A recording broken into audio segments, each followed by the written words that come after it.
ओम नमः शिवाय। जय महाकाल। हर हर महादेव। आप सभी लोगों को सावन के महीने की बहुत बहुत बधाइयाँ। महादेव की कृपा आप सब पर सदैव इसी तरीके से बनी रहे।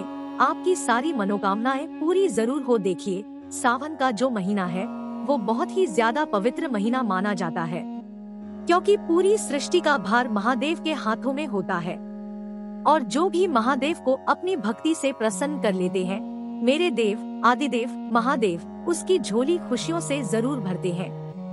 ठीक है, आशा करता हूँ आप सभी लोगों ने महाशिवरात्रि जो कि सावन की आई थी उसकी पूजा बहुत अच्छे से करी होगी। लेकिन अगर आपकी कोई मनोकामना है जो काफी समय से पूरी नहीं हो रही है, तो उसके लिए आपको एक छोटा सा उपाय बताऊंगा। पूज्य गुरु जी की कथा से सुनकर के और समझ करके बहुत आसान भाषा में बताऊंगा। परंतु उससे पहले आप सबसे एक छोटी सी गुजारिश करूंगा कि जो लोग पहली बार आए हैं, चैनल को सब्सक्राइब जरूर करना और वीडियो को लाइक करके महादेव जी का कोई सा भी प्यारा नाम कमेंट बॉक्स में लिखना मत भूलिएगा। देखिए, इस पूरे वीडियो के अंदर मैं आपको दो ऐसे महाउपाय बताने वाला हूँ जो कि ना सिर्फ आपकी सारी की पूर्ति करेंगे, आपके घर को खुशियों से भर देंगे। ठीक है, और मैं आपसे गुजारिश करूंगा कि आपको दूसरा उपाय जरूर सुन के जाइएगा, चाहे आप पहला सुने या ना सुने, दूसरा उपाय आप जरूर सुनिएगा। बहुत ही अचूक उपाय है। ठीक है ना, ध्यान से सुनना, समझने की कोशिश करना। सबसे पहले बात करते हैं पहले वाले उपाय की तरफ। देखिए, पहला वाला जो उपाय है ना, वो है अगर आपके घर में धन वैभव संपदा की बहुत ज्यादा कमी है। किसकी? धन वैभव संपदा या फिर आपकी इज्जत की बात है ना? तो इज्जत की भी बहुत कमी है। काफी लोग कहते हैं कि भैया हमारी कोई इज्जत नहीं करता है, हमारी बात का कोई मान नहीं होता है, कोई हमें कुछ समझता ही नहीं है। ठीक है ना? तो उन सब लोगों के लिए ये वाला उपाय बहुत ही अचूक है। जो भी कष्ट होंगे जीवन के वो सारे खत्म जरूर हो जाएंगे। देखिए, इस वाले उपाय के लिए आपको करना क्या होगा। मात्र आपको एक लोटा शुद्ध जल अपने घर का ले लेना है। क्या करना है? एक लोटा शुद्ध जल, जो लोटा होना चाहिए वो तांबे का होना चाहिए। ठीक है ना?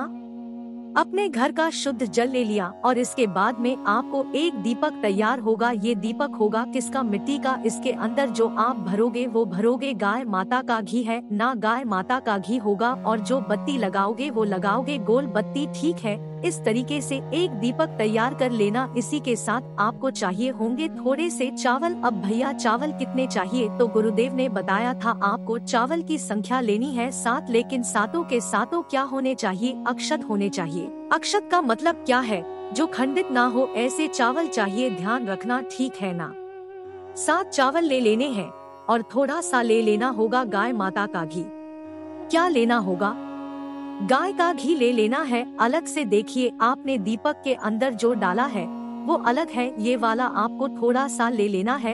एक चुटकी, ज्यादा नहीं चाहिए। और एक चुटकी आपको ले लेना होगा लाल चंदन। ठीक है ना? पिसा हुआ लाल चंदन आप ले लेना, कोई दिक्कत नहीं। ठीक है, तो एक लोटा शुद्ध जल हो गया, एक दीपक हो गया जो आपने तैयार किया था। उसके बाद में 7 चावल के दाने, थोड़ा सा गाय माता का घी और लाल चंदन, इन सभी को लेकर के आप पहुंच जाना महादेव जी के मंदिर शिवलिंग के पास। सबसे पहले तो मैं बता देता हूँ इस वाले उपाय को जो करने का समय है, आप सुबह करना चाहो तो सुबह कर लो, शाम को करना चाहो तो शाम को कर लो, कोई दिक्कत नहीं है। किसी भी समय आप इस वाले उपाय को कर सकते हो। ठीक है, अब बात करते हैं कि किस दिन करना है ये वाला उपाय। तो देखिए, सावन का महीना चल रहा है, आप किसी भी दिन इस उपाय को कर लेना। आपको इस सावन के महीने में टोटल मिलाकर के 3 बार इस उपाय को जरूर करना होगा। आपके घर के दुख समृद्ध जो भी दुख होंगे वो खत्म होंगे, धन धान्य से भरेगा, किसी भी चीज की कोई समस्या नहीं रहेगी। ठीक है, देखिए करना कैसे होगा आपको। सबसे पहले तो जो आपने एक दीपक तैयार किया है ना, उस दीपक को आपको प्रज्वलित करके कहाँ पर लगा देना होगा? जस्ट जलाधारी के नीचे, यहाँ पर जहाँ से जल टपकता है ना, उस जगह पर आपको लगा देना होगा। लेकिन ध्यान रखना, थोड़ा सा इसको अंदर की तरफ खिसका देना, क्योंकि जब आप जल समर्पित करेंगे तो ये बुझ जाएगा। आप चाहो तो शिवलिंग के थोड़ा सा साइड में इधर की तरफ लगा देना, या फिर आप इसकी पखट पर रख देना है ना, मंदिर की चौखट पर भी आप इसे रख सकते हो। ठीक है ना? तो जैसे ये मंदिर की चौखट है तो आप मंदिर की चौखट पर सबसे पहले दीपक लगा देना। ये लगा दोगे। दीपक लगा देने के बाद जैसे ही आप शिवलिंग के पास में आओगे तो आपको उत्तर दिशा यानी कि नॉर्थ डायरेक्शन की तरफ मुंह करके खड़ा हो जाना है और एक लोटा शुद्ध जल मेरे देव आदि देव महादेव जी को समर्पित करना होगा। नमः शिवाय, श्री शिवाय नमस्ते पंचाक्षरी मंत्र या षडाक्षरी मंत्र का स्मरण करते हुए। ठीक है, ये दूसरा काम हो गया। अब जो तीसरा काम सब महत्वपूर्ण है वो ध्यान से सुनिए। आपने जो थोड़ा सा लाल चंदन लिया है ना, इस लाल चंदन को ले लेना और साथ ही साथ थोड़ा सा ले लेना गाय माता का घी। इन दोनों को मिलाना, ठीक है।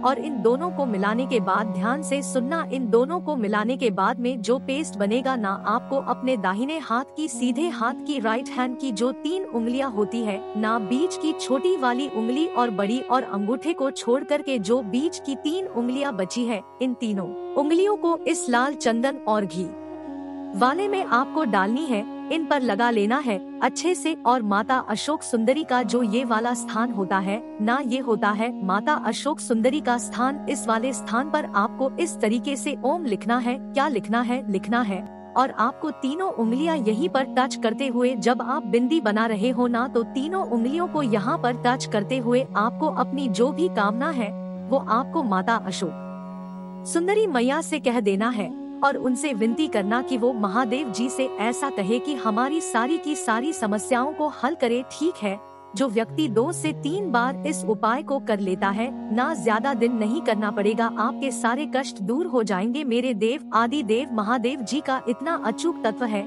लेकिन अभी तक उपाय खत्म नहीं हुआ है। ध्यान से सुनना, जो 7 चावल बचे हैं ना, जब आप यहाँ पे उपाय करने के बाद में बाहर निकल रहे होंगे तो जाते समय पर जो आपने दीपक लगाया है ना, तो उस दीपक में आपको वो 7 के 7 चावल डालने होंगे।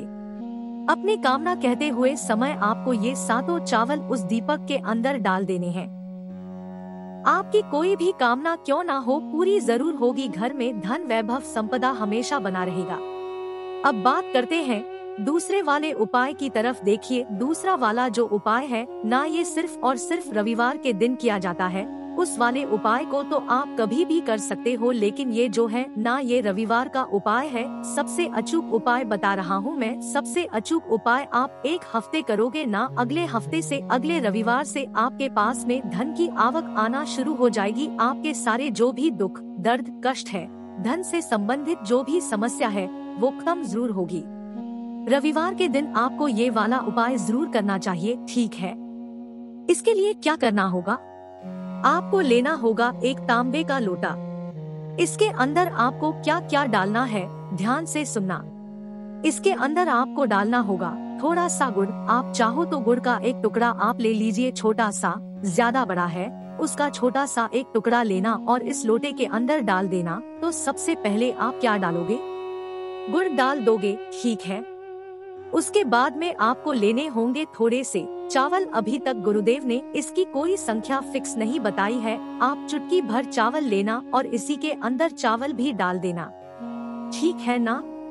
तीसरे नंबर पर जो आपको चीज डालनी होगी वो आपको डालना होगा कोई सा भी एक लाल पुष्प, है ना।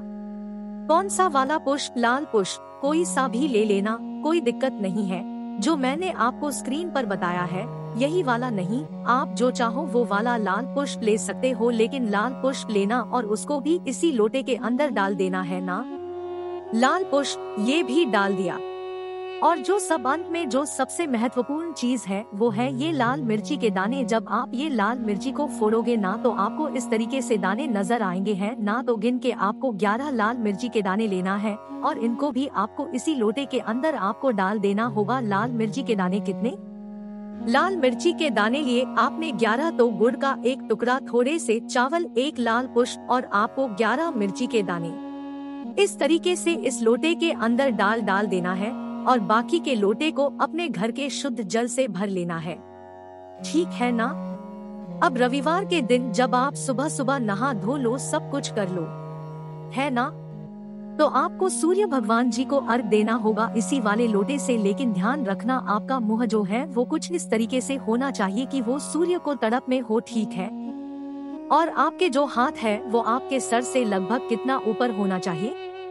8 इंच ऊपर होना चाहिए और आपको इसी जल से सूर्य भगवान जी को अर्घ्य देना होगा। ओम घृणी सूर्य नमः का स्मरण करते हुए, लेकिन ध्यान रखना कि ये जो जल है ना, जब ये नीचे की तरफ में गिरे तो ये उछट करके आपके पैरों पर ना गिरे, इसलिए कोशिश करना कि इस तरीके से जाप जल समर्पित करें कि वो पैरों पर ना आए। ओम घृणी सूर्य नमः मंत्र का आपको स्मरण करते रहना है। सूर्य की ओर देखते हुए इस तरीके से नासिका और जो मुख है वो आपकी सूर्य की दिशा में होना चाहिए। गुरुदेव ने जैसा भी बताया वैसा ही बता रहा हूँ। ने बताया कि अगले रविवार से आपके घर में धन की आवक होना स्टार्ट हो जाएगी। बहुत ही अचूक उपाय है। जो व्यक्ति हर रविवार के दिन इस उपाय को करता है, धन की कभी भी उसके जीवन में कमी नहीं रहती है। पूज्य गुरु जी ने जैसा बताया वैसा भाषा में आपको बताने का संपूर्ण प्रयास किया। वीडियो पसंद आया हो तो लाइक जरूर करना, साथ ही साथ चैनल को सब्सक्राइब जरूर कीजिएगा।